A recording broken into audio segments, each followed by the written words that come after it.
Welcome to this video tutorial of the adhesive strands. The first step is the bio-purifying shampoo, which purifies the scalp thoroughly, eliminating excess sebum. It is important to apply it twice to ensure that there are no residues when applying it to the hair. We take the adhesive strands and gently remove the protective film from the adhesive.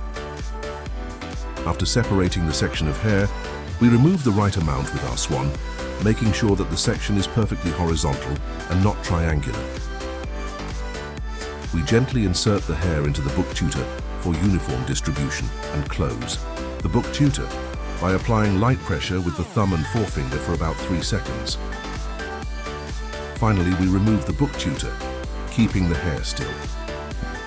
Now let's see how to remove it quickly with the BioClear. We use the swan to open the adhesive strand so as to spray the product well inside. We separate the locks, keeping the lower part still, and gently slide the lock without pulling the hair.